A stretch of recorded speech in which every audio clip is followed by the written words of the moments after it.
the 2013 Xbox Global Media Briefing.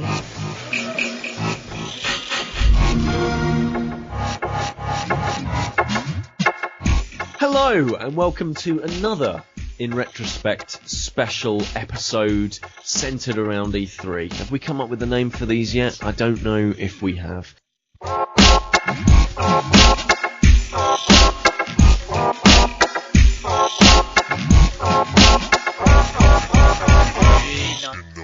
My name's Peter Willington, and I'm joined for this brilliant little episode by the lovely Kris Darby. Hello there. And the smashing Daniel Frost. Well, hello.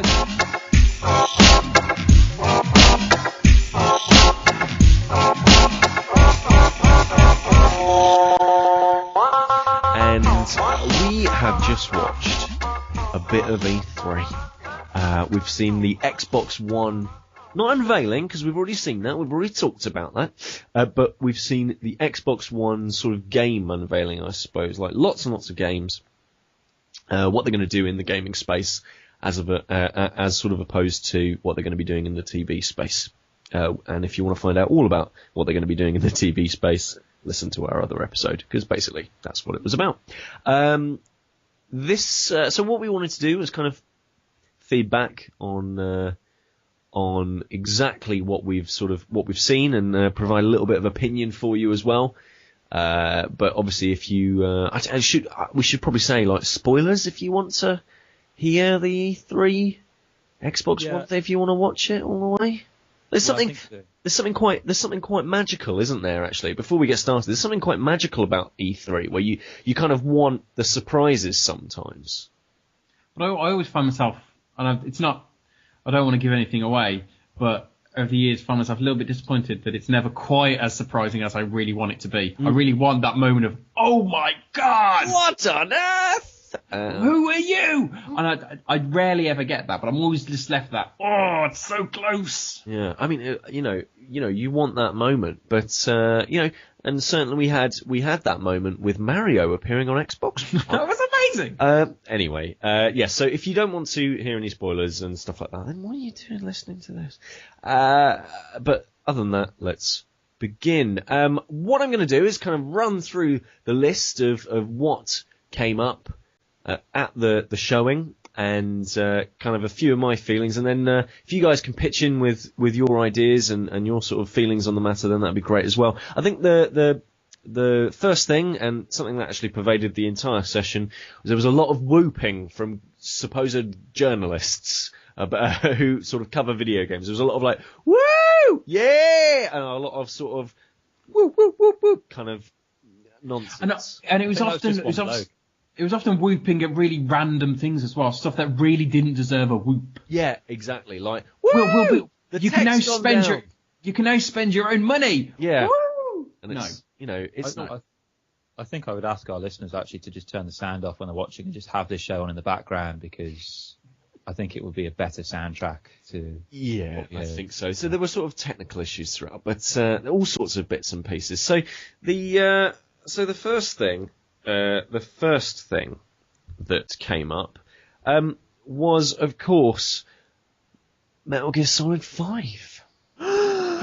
What on earth? That's right. So Metal Gear Solid 5, the subtitle of which is The Phantom Pain? Phantom Pain? Yeah, yes. I think it is Phantom Pain. The Phantom Pain. So new trailer for that. Obviously, in retrospect, we did a special for Metal Gear Solid. We are big fans of that series. Kris, I would say that you are probably the biggest fan of that series. Are you excited for MGS5 from what you saw? This was the highlight of the started entire strong event for me. It really did. It was like, it was like an old school Bond film. It started with a big blockbuster opening, and I'm not an Xboxer. I don't get excited by the Xbox console at all. And I'm quite surprised actually, Dan, that you weren't excited by, E3 never lives up to it, because the best E3s for me, the most memorable ones, are the ones which are bringing in the next generation of consoles. So I remember the PS2 one, that really, really gave me goosebumps. And this looks fantastic, doesn't it really? It had a bit of a Red Dead Redemption vibe, which made me think of you, Dan, because I know how you love that game. I still have the same excitement that I got from MGS4, but also because it's our friend Mr. Boss, it's got that MGS3 vibe as well. So it's all these good things all kind of colliding here together. I really, really enjoyed it. I thought that it was really interesting. I thought that this was going to be the moment where Kojima went, haha, just joking, it's not really Kiefer Sutherland, but we did hear Kiefer pull in a few lines, as say. Disconnect. I felt a real disconnect with the character there. I don't think really I did. I think, for me, I looked at it and I was actually watching it thinking the way it's looking, this could turn out to be my favourite of the lot. 'Cause it looked fantastic, and maybe I'm not as engrossed in the laws of Metal Gear as some of the other InRetroSpect crew, but for me, I didn't feel a disconnect at all, and because I don't really know that character as well, because we spent the least amount of time with the character of Big Boss, obviously, because it's only really MGS3 properly. I'm not expecting a connect. If it was Solid Snake, maybe I might feel a bit of a disconnect, because there is obviously, you've got 3 games worth in, you've been through so much with that character. This one, although he's an omnipresent throughout the whole series, I don't have that much connection. So this is a game which is going to really allow me to really get under their skin even more so, because they're going through a whole new environment. But all the different options, the fact that it was open world, as you say, the fact that he was on a horse, he was in vehicles. I just thought the graphics, the real time weather. I did look at it thinking, this looks amazing. And I have to say, it was weird. I was surprised they opened it with a Metal Gear Solid, but it was after about a minute or so I realised, and that's because, if I'm right, was the last Metal Gear we saw on Xbox MGS2? Technically, was the HD collection released? Yes, the HD collection came to 360 as well. So technically, the games that have been on there are MGS2, and then the HD versions of 2 and 3, and Peace Walker has been on there as well. But MGS4 was basically the game that everyone said this will eventually come to 360, and it never did. So it's interesting to see MGS5, Phantom Pain, come to 360. It comes not to 360, sorry, I should say. Xbox One. To Xbox One. We're not sure.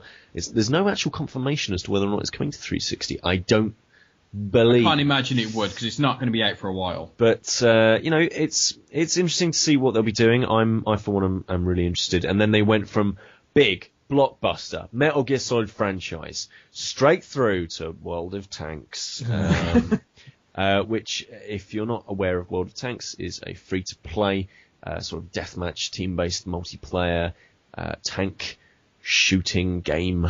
That's going to be for free, and it's going to be on your 360. I use the word free in quotes because you'll need Xbox Live Gold to play it. The only thing that happened just before that was their announcement of the new 360. Well, oh yes, of course, and yes. Arguably a 360S almost. Yes. With the additional aspects of the gold membership for Xbox Live, which is basically saying we want to be like PlayStation Plus. Yes, and give you free games. So redesign of 360 that is available today apparently in America. Yeah. So probably the UK version will be available tomorrow or today when you hear this, whenever it is. It will be available on the 11th of June. There we are. Let's say that. And yes, 2 free games a month on your 360 if you are a gold subscriber. That's a lovely little free bonus there. One little bit of criticism from me on that would be, obviously, those are games that you've probably played before. The 2 that they announced were Assassin's Creed 2 and Halo 3. Halo 3, that's correct. And that game came out a long time ago. That was a long time ago. So, if you're an Xbox Live Gold thingy and you haven't played those games, brilliant. That's a nice little bonus. You will have them forever, supposedly, on your profile, so that's quite useful. If you're a bit savvy and you do own those 2 games, you might go and trade them in for a few quid of credit at game while you still have a second-hand market to... Anyway, World of Tanks is free, and that is also on your 360. No word of whether or not that's coming to Xbox One. Another game. Max Curse of Brotherhood is a 2D platformer, indie looking, so they sort of... there's been a lot of criticism about the way that Xbox is basically not approaching indies, and I think that this was their sort of retort. They led part of the conference with this Max Curse of Brotherhood, which is very much an indie game from a relatively small development studio based in, I want to say Sweden, might be Finland. Copenhagen. Copenhagen. So geography fans, wherever that is. Brilliant. No idea. Genuinely don't know. Very indie then. Yeah, well, exactly. And then I don't think we've got much to say about that, have we? We didn't really see much. It looked quite nice. Yes, yeah. The animation looked very child friendly. Again, it's sort of Microsoft covering their bases, I feel. But let's move on to one that's a little bit more exciting, I would say. Dark Souls 2. Now, this is a 360 game, as far as I'm aware. I believe from after Dark Souls 2, everything starts becoming Xbox One, but this is, I think, Dark Souls is Xbox 360. Dark Souls is more Dark Souls, which is more Demon Souls. So, basically, it's going to be a game about wandering around very large, very difficult gameplay areas, killing monsters with combat that is arguably either not very good or needs a lot of practice to get used to. It's one for your fans of Japanese action games that require sort of knowledge of the controls to get to become better. So your Vanquishes on the low end of difficulty, your Ninja Gaidens on the top end. Dark Souls is a very, very tough game in which you have to learn how to play your character. I have played about 2 hours of Demon Souls, so this isn't really one for me. Kris, Dark Souls, fan? No. Dan? I don't like games No. that make me bad. Cut him off there. Yeah. Don't like games. I don't like games that remind me of how bad a gamer I actually am. Yeah. And that's what Dark Souls does. I'm one of those people who I bought Demon Souls. I have every intention of going back and playing it. I really loved what I played. Very, very tough, very rewarding. But, a second, that's still going to be enough for me. I don't need a second Dark Souls. But, if you are excited for it, if you are, a fan of the Souls series, that looks like it will be brilliant.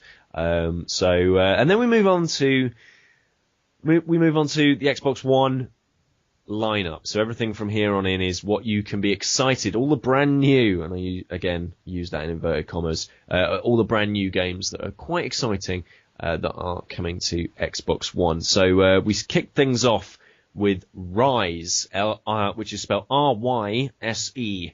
I've just checked something on this because I'm sure I'd seen it before, and I found a video for a trailer called Codename Kingdoms, which looks exactly like RYSE, and that was out in E3 2010. Now the trailer was out in 2010. That was released in that trailer was shown at E3 2010, and it was Codename Kingdoms by Crytek, which is the same people who bring us RYSE, and yeah. It looks exactly like RYSE, even down to the weapons they're using. So there you are. That's an interesting sort of thing that this game's clearly going to have been in development for a good long while. I think that's, for me, I'm not very excited about it. I think it looks a little bit dull. But I can see that that's going to scratch a particular itch. Combat, visceral, gory. I can see why people would like that. It looks like a fairly standard title, really. It just does. set in Rome. It does. But now, guys, aren't you excited? Rare, they're back. Rare's back. What did you want? Did you want a Banjo-Kazooie? Tough. We wanted Banjo-Kazooie. We wanted Perfect Dark Zero. What do we get? You get Dan.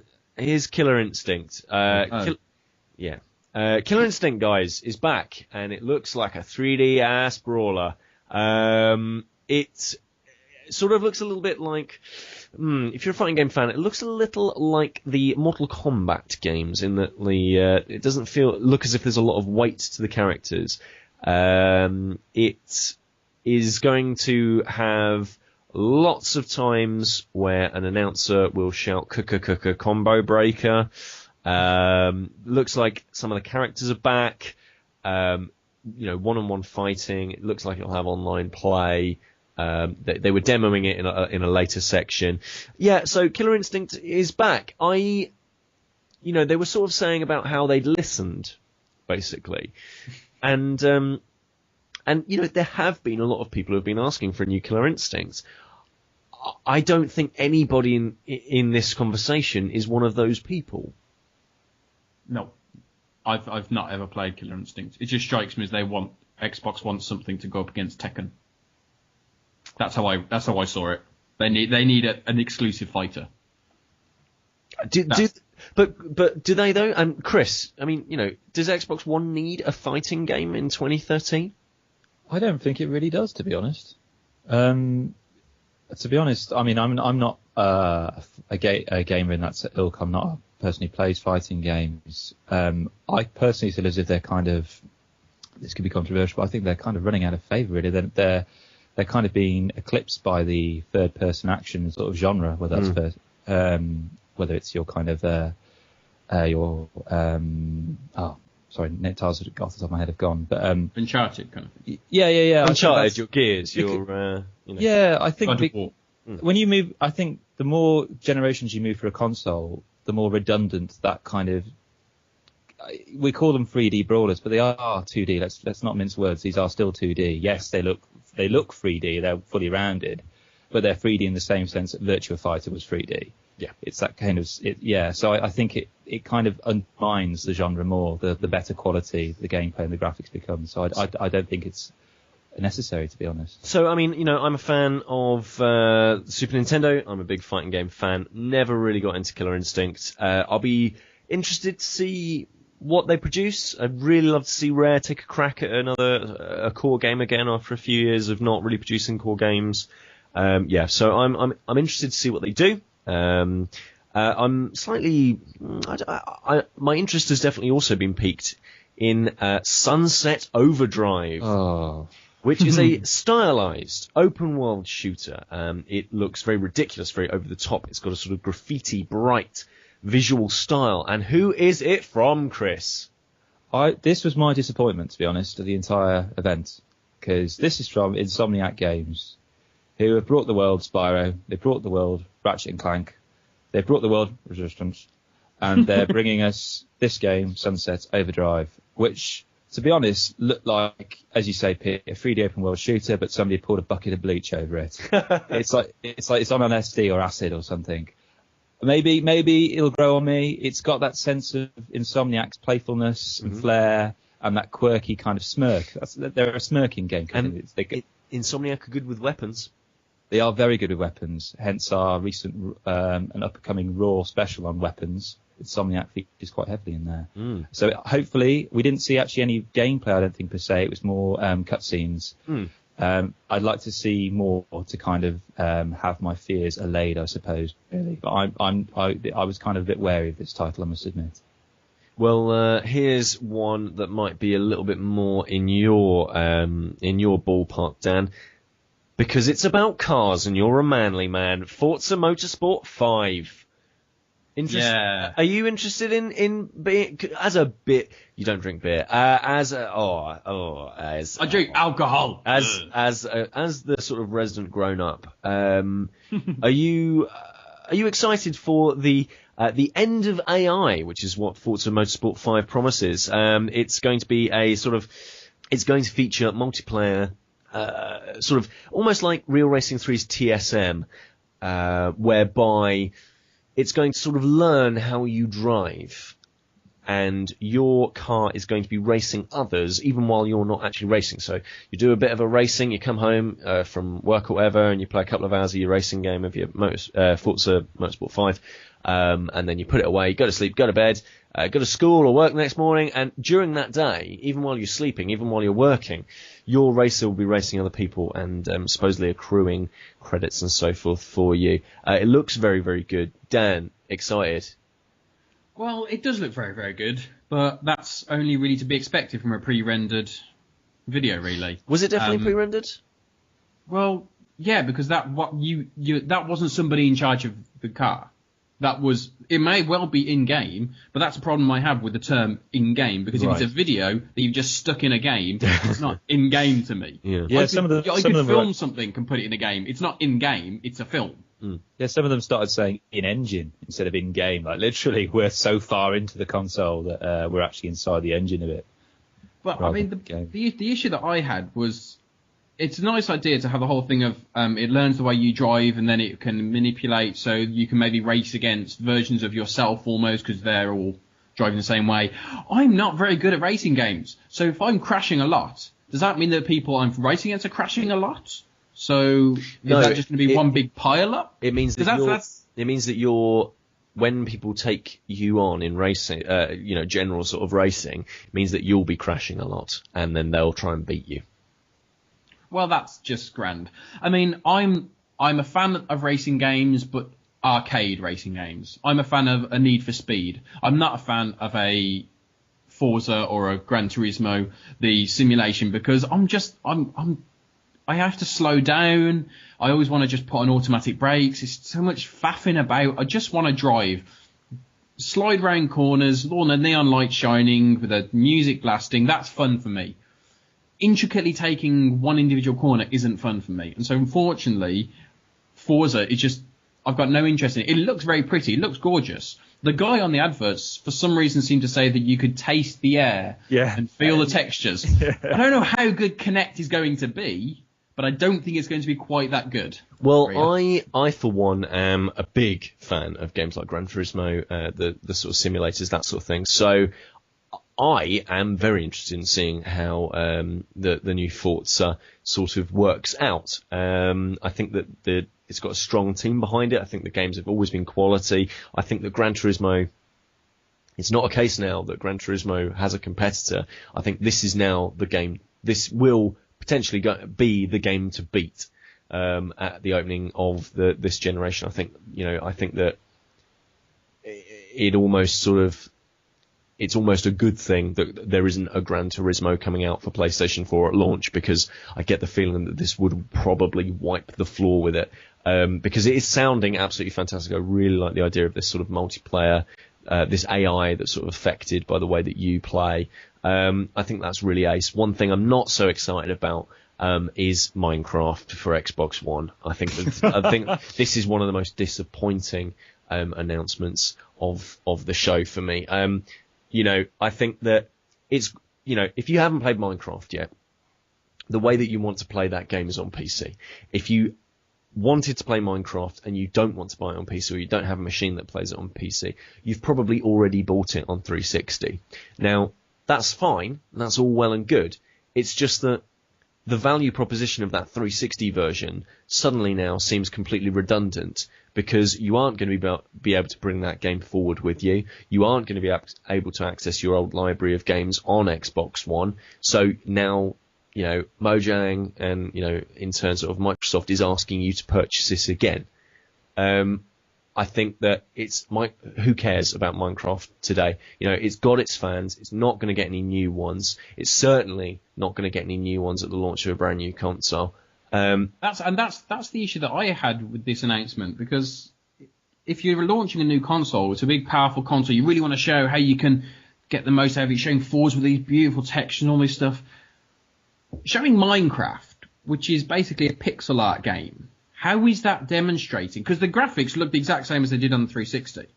So by purchasing it on the Xbox One, you're getting nothing that you're not already getting on the 360. How is this a good demonstration of what this console can do? Because it's just not. People already know you've got Minecraft. It's not a big thing that you've got Minecraft. You've already got it.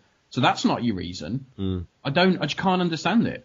I think this is just an announcement to skip past. I think we'll move on from that, because I just don't think it's even worth considering. I think it's a dumb move.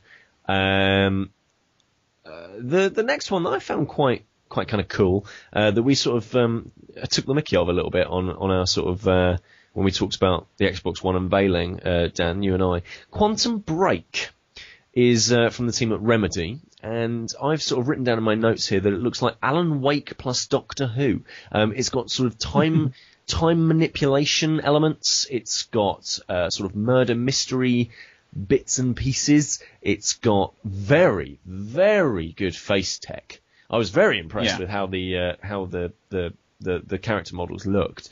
And it's got, it's got a bit of intrigue. It's got a bit of how are these characters moving forward. It's got, a diverse range of lead characters, it looks like. So, but you said we made fun of it you said we made fun of it on an Xbox One launch show. If you compare the Xbox One launch show and you compare this trailer, I still have no idea what's going on. Oh, because it makes they don't, this isn't the thing that makes you go, oh, that's what it is. It's still a completely separate thing. Admittedly, what they showed today looks really, really cool. And I really like the idea of what they're doing, kind of the mixture of kind of stopping time and being able to manipulate time and stop an explosion midway to save someone. That's really interesting. But compared to what they showed before, which was a little girl holding her head in a car, which somehow made a boat crash, there's no connection at the moment. So I'm really interested. I'm really looking forward to seeing what it's going to be. But at the moment, I just got no idea. One of the most divisive creators, Swery, is it Swery 65? I always forget the number of numbers he's got at the end of his name. Swery, maker of Deadly Premonition, maker of Spy Fiction. He has a new game in the works, and it is called D4, and it is an episodic murder mystery game with a visual style that looks like a sort of bleached out Killer 7. It looks absolutely phenomenal. It looks right up my street. It looks weird. It looks cool. It looks really, I hate using this word, but it looks really hip. Like, it looks just so right on the edge, right on the money of this is what is going to be looking awesome. Didn't get a lot from the trailer, though. Didn't really understand what it was about. No, we only saw a few seconds of it, really. I think one of the things I liked about Deadly Premonition was that kind of quirky, slightly askew from reality kind of Twin Peaks kind of vibe. Which I think actually had more of a bleached bypass kind of look about it. This has got the kind of rotoscoping, cell shading kind of quality about it from what I saw those brief sort of a few seconds of it. Kind of like Scanner Darkly type thing. Yeah, that's it. Yeah. That's exactly it, Dan. Yeah, it's got that aesthetic. So we didn't really have much time to kind of immerse ourselves in the genre of the murder mystery. But those two words really are enough of a hook for me because I love a murder mystery, and if I can have a murder mystery game, then brilliant. For me, it looks cool. It didn't surprise me that you liked it, Pete, just because I know the type of games you've liked in the past, and it did remind me of them, certain art styles and stuff. I mean, the art style did to an extent remind me of something like No More Heroes. Of course, it's still that's a very different style, but there are elements of it that remind me of that, so I'm not surprised at all that you kind of really fell for it. This is basically right up my street. I don't believe that it's exclusive, but if it is, then I think that might well be a system seller for me, which is a problem, because there's all sorts of good-looking games actually coming up on this launch lineup. Project Spark being one that I'm particularly interested in, not necessarily from a sort of gameplay perspective, but from a philosophical perspective. It's a game about making games, essentially. It's going to be a game in which you create sort of, from what I've seen, battles, kind of like an action game, and sort of slightly different modifications on that same idea of an action game. You'll be able to edit it using Connect by saying, Connect, get me some grass, whatever, or get me some mountains, and that sort of thing, and then you'll be able to use smart glass to add in even more detail into your environments. You'll be able to change the way that the AI of some of the elements works as well. So you'll be able to say, Connect, make this guy wander about the world, do whatever. One thing I did just want to say, because we've got so many games to talk about, I don't think we'll cover it in great detail, but I would like to raise the fact that I would quite like that they brought up the idea of smart glass quite a few times, and we're introducing it into the games themselves, just like with Project Spark. And then they did use it later on, I think, when they talked about Dead Rising 3. But yeah, I found that really interesting. And as we discussed in our pre-show, we were talking about tablets, and I talked about Project Smart Glass, just Smart Glass. And the fact that at the moment it doesn't really do an awful lot. By the sounds of it, they really are from the ground up integrating it into it. And it is a free app, so it's not something that you then have to buy on top of anything else. Of course, you need a tablet or a phone that's compatible. Mm-hmm. But I find that really interesting that they're able to bring those elements into it. Absolutely. There was a lot of chat about smart glass. There was a lot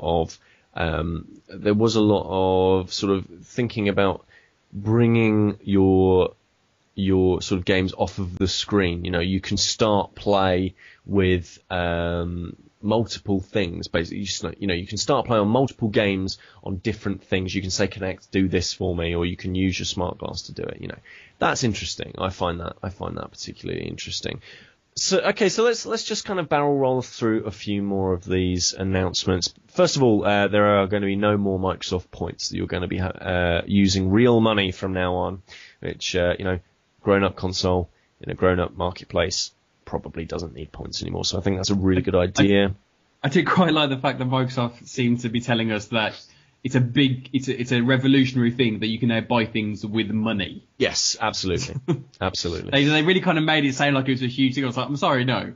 People for hundreds of years have been buying things with money. Yes. You're the only people who decided to make your own currency that people had to buy in order to buy something else. Your fancy pants money, which didn't really, I don't really know why they did that. But, that's good. It's a good move. I'm glad they've done that. They talked a little bit about Twitch TV. Personally, I do not give a monkeys about streaming games or anything like that. I don't think anybody on here is either. But basically, you'll be able to. They basically sort of announced that they'll be working with Twitch a lot more, which is a game in which you can watch people play video games, if you like. I think the only interest I would ever have with it would be in a case of showing somebody a game I was playing, demonstrating a game to somebody, or maybe getting someone to help me. So if I'm in the middle of a game and I'm stuck on a level, you can advise me and say, "Oh, go over there, go over there." That's the only way I can see that happening. Absolutely. I mean, it's a nice little bonus. I'm certainly not gonna say that it's a bad thing to have it, but there we are. Crimson Dragon, which is we were shown a trailer for Crimson Dragon, which is the new game from the Panzer Dragoon creator. Unfortunately, there was no audio to go with that, which led to much hilarity in the exhibition. Lots of whooping. Lots of terrible, awful games journalists that have literally no respect for themselves or their profession. That Crimson Dragon looks really ace. I'm a Panzer Dragoon fan, and I'm up for more of that, basically. Let's move on to Dead Rising 3. Basically, Dead Rising 2 was a video game in which you fought a lot of zombies. And it was very comic. You'd be able to strap items to other items, such as a lawnmower with something else, and you'd be able to sort of use a lawnmower to kill zombies, and that was quite fun. It was ridiculous, had a very good sense of humour. Dead Rising 3 looks to get rid of all of that humour and provide a slightly more gritty take. It does look spectacular, though. One of the big things about that series also is the fact that you can display a lot of zombies on screen at one time, and there certainly were a number of them on the screen. And it did look very, the sort of crowd AI looked really interesting, looked really like it could sort of give the impression of, this zombie apocalypse, which I think was very good. I'm just a little bit disappointed that they seem to have sort of moved the tone from something quite light and frothy to something that's a little bit more sort of similar to everything else. I don't know. I mean, that bit where he strapped a chainsaw. Oh no, it was a grinder, wasn't it? He strapped it to a sledgehammer and he threw it and he just sliced a zombie, literally. Yeah. I guess. Okay, so maybe gritty isn't the right word, but it's going for a more sort of Evil Dead theme, or Zombieland, or Zombieland, or something like that, rather than the sort of. It was almost a cartoon, Dead Rising 2, and I kind of preferred that look. That said, I'm not a Dead Rising fan in general, so it doesn't really affect me. The Witcher 3. So we had CD Projekt get up on stage and talk about The Witcher 3 Wild Hunt. It's going to be free roaming fully this time, which is a very good idea. A lot of free roaming games actually. I was going to say, open world was a bit of a cachet name today. Yeah, there was a lot of people saying it's big open world. Mm-hmm. That's what the Xbox One can do. And 60 frames per second. And as with the other things, another big thing was UI and Smart Glass, and Witcher 3's UI is going to be transferred to Smart Glass if you want to do it. That's going to be exclusive to that platform supposedly, as it is using, and this is the most exciting thing. Actually, I think this is probably one of the most sort of cool things that I heard at the conference. You'll be able to use Kinect to shout the name of a spell that you want to use. So, for example, you'll be fighting away as your character, killing a bunch of bad guys, and then you'll be able to shout fireball, and then you'll throw a fireball in the direction that you're facing.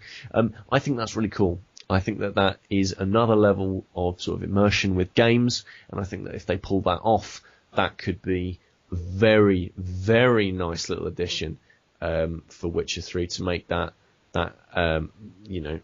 world renowned, much loved, critically acclaimed franchise. I think that could make it even better.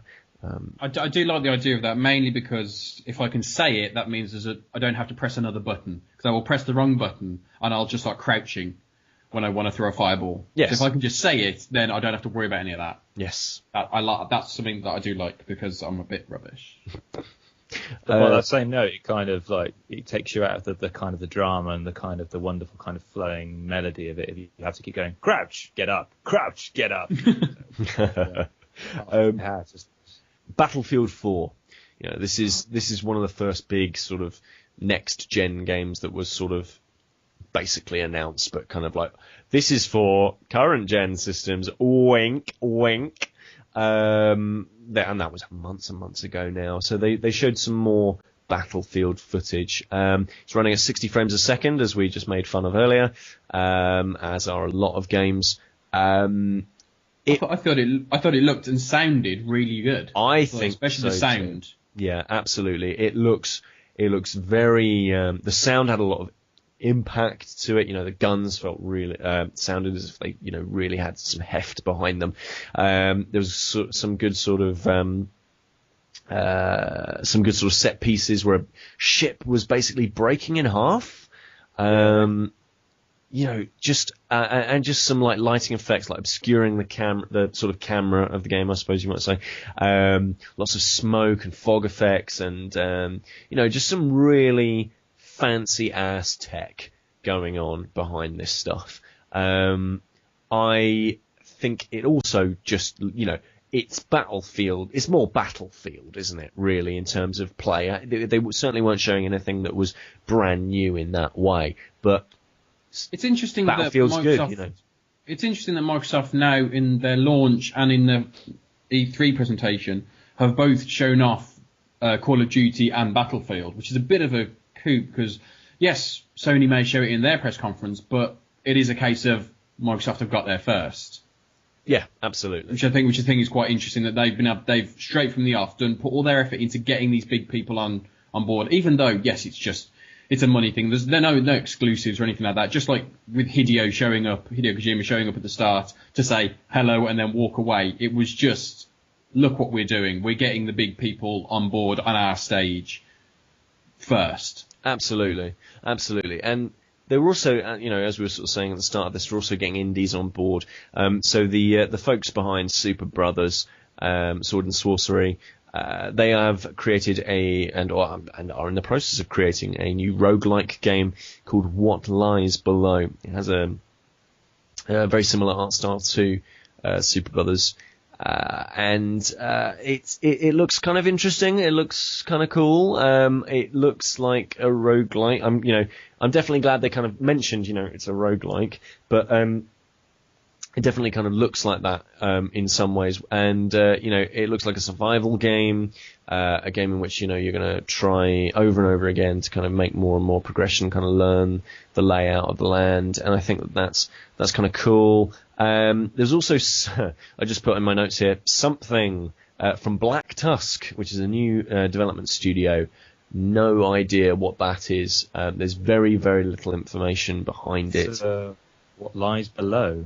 Isn't it? Was that the one? No, that's the Super. They basically showed a teaser trailer just for Black Tusk, which was about 15 seconds, and then there was no game title. It was just saying, "Look who we've got. These people have done this." Although it didn't really show us anything, so we have no idea what they were capable of. But it's cool that Microsoft's, and they said this in the conference. They were investing more and more from Microsoft Game Studios into creating these new studios and new IPs. So that's refreshing. But not new IPs that they were also investing in is a new Halo, and that was shown next. That is a 60 frames a second game again, and it looks like you are playing as Master Chief going up against some very large enemies, if the trailer has anything to go by. It was a hooded, cloaked man walking through the desert, and then some sort of stones started levitating, which is always a bad sign if you're in the desert. And then this absolutely gigantic creature comes lifting up from out of the sand and blows the hood back to reveal Master Chief. It looks like he was alone, so again, whether or not that's a thematic thing of sort of loneliness, we don't know. I'm probably reading too much into all of this sort of stuff, but it's a new Halo game. They didn't refer to it as Halo 5. They didn't refer to it as a specific subtitle, so who knows what that is, but that is an Xbox One game. That reveal did give me goosebumps, and I don't play Halo. I've never ever played it. I've played Halo, bits and pieces of Halo, but I've never played a full Halo game. Yeah. And because it is kind of like a stalwart of the Xbox console, it is the kind of one of the mascots of it. That kind of reveal gave me kind of goosebumps. I could kind of sense this kind of heritage. This kind of character. It'd be the same case if that was a Solid Snake. Exactly. That's what and that's what it would have been. It'd been like oh yeah. Even though you know what you're going to get, you've played it all before. I mean, obviously, I'm not saying Halo is the same as Metal Gear, but it's that sense of, yes, we've still got him. We've got something else to look forward to. I've loved the other 10,000 games, how many there've been. I'm going to love this one as well, and we've got this to look forward to. Mm-hmm. We've had this right from the start, and it is. I mean, I thought it was a brilliant teaser trailer. I thought for what it was, I thought it was brilliant. Mm. Yes, it's a pre-rendered thing, but if it's a teaser trailer like that, I don't mind. It's when people say it's in-game and then they show me a video and then I say, hey, you're lying. Oh, you giant grump, Dan. They're telling fibs. My connection was cutting out then. Is it Bungie that are developing it? Or No. Bungie's off of this entirely. It's 343 Studios, which is the specifically made Halo studio. So they will be following up from their successes with Halo 4 on the Xbox One with this theoretically Halo 5, but there was no confirmation as to what that is. Finally, at the end of the show, they were talking about another first-person shooter. Insert your own sarcastic comment here. But this one's from Respawn, so this is a potentially very exciting one. Respawn is the company that was originally made up of, is made up of ex-Infinity Ward members, and Infinity Ward are the people who bought you the revolutionary Call of Duty Modern Warfare. Completely changed the first-person shooter market, and essentially are the reason for so many first-person shooters at the reveal, games reveal of Xbox One. Respawn are working on a game called Titanfall. The title of the game refers to the Titans, which fall from great big ships in space. The Titans are mechs, essentially, and they're sort of controllable mechs like you might see in Lost Planet 2, one of the best games ever made. And you sort of you control these Titans, and they, I'm assuming in terms of gameplay, sort of work as like a bonus, I suppose. You call it in. It takes 30 seconds for them to get this Titan online, and then you jump into it, and then you've got lots and lots of serious firepower. When you're not inside the Titan, you're doing huge acrobatic leaps, much more in the style of Quake than a Call of Duty. There's a lot of mobility. You're doing wall running, double jumping with jetpacks. all sorts of this sort of stuff. It seems like a very mobile, very active, very movement-focused game.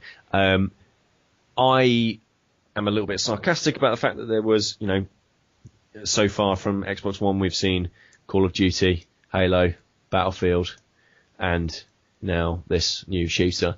But to me, this one looks the most interesting one because it looks like a kind of cross between Halo, the sort of the sort of skill set and panache that comes with the Call of Duty people, and also a little bit of Battlefield and a little bit of Lost Planet, and I think that sort of mix could be quite cool. Are you guys interested in Titanfall? I'm a fan of a first-person shooter. It did look quite nice. It reminded me in parts of some of the later Halo games where they started bringing in things like jetpacks and pieces like that. I'll need to see more. The market of FPS is so saturated that it needs to add something else.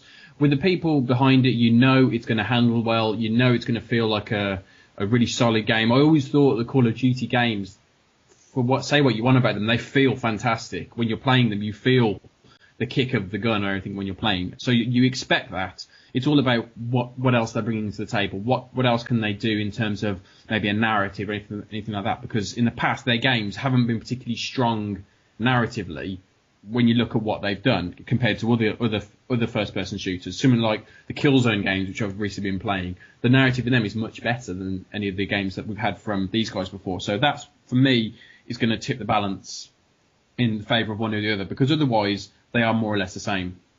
So now the big question, the big reveal.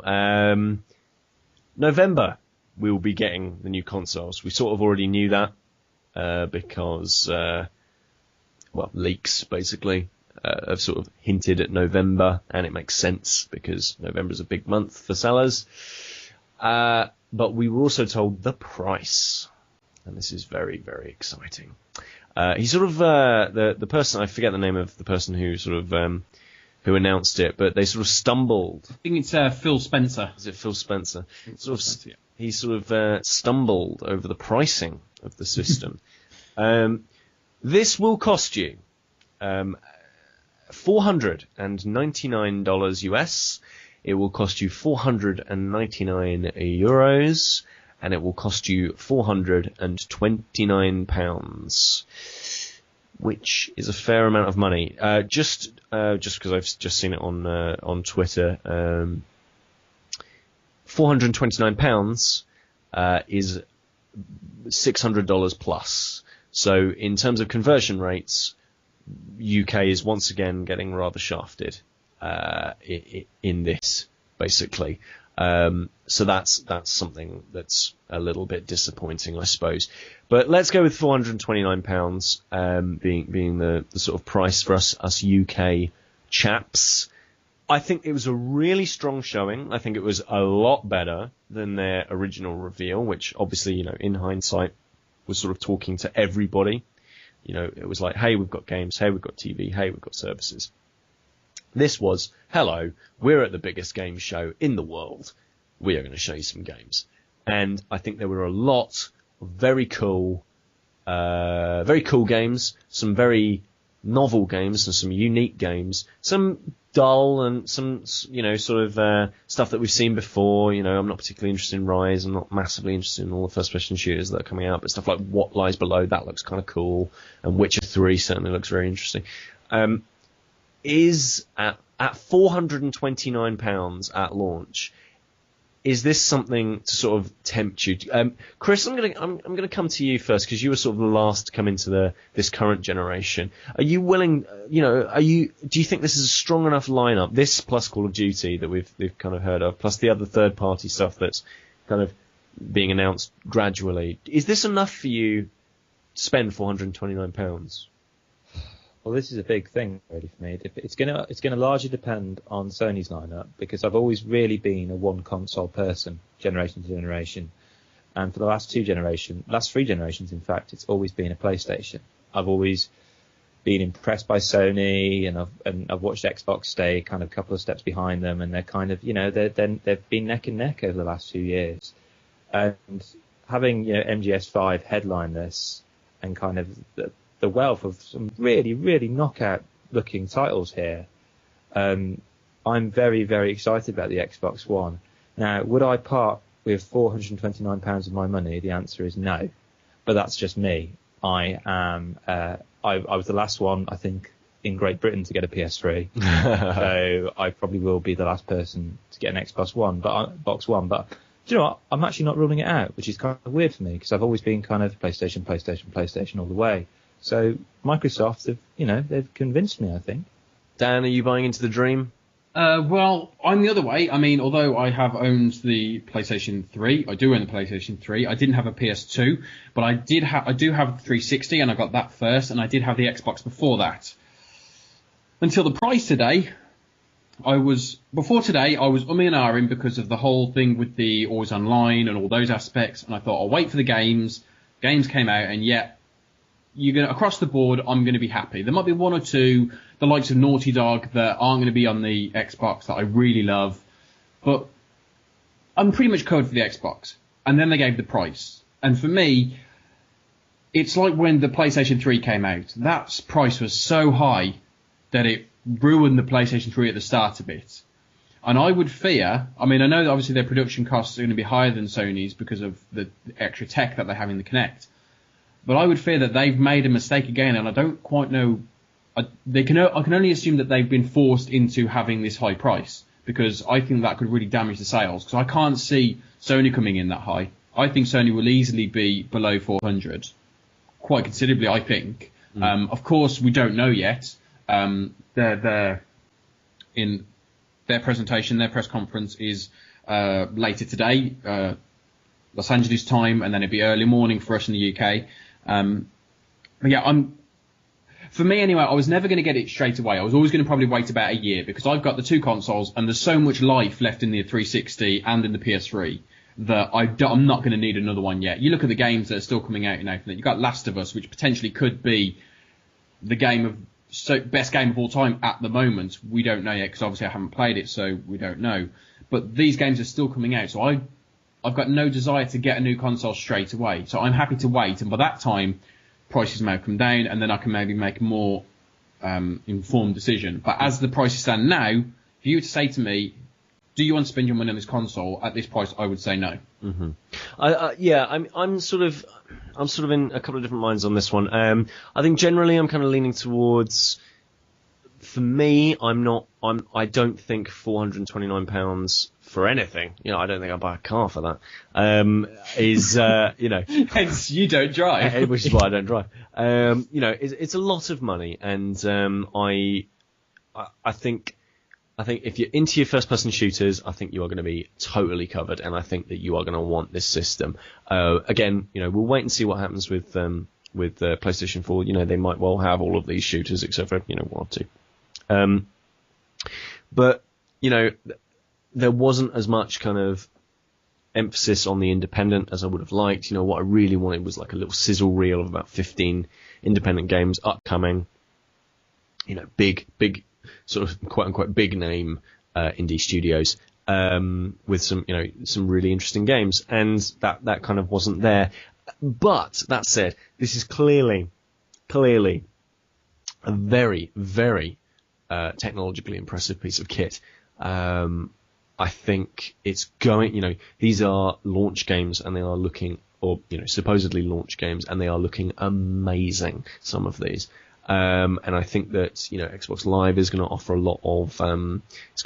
lot of value moving forward. I think that some of these exclusives that Xbox has sort of managed to sort of tie up, I think that they're great. And I think the fact that, combined with all of the TV hooks, if I was looking for something that was kind of like a TiVo plus, an internet browser and, performing all of these other functions and that sort of thing. If I just wanted the one device, I think £429 is actually an absolute bargain.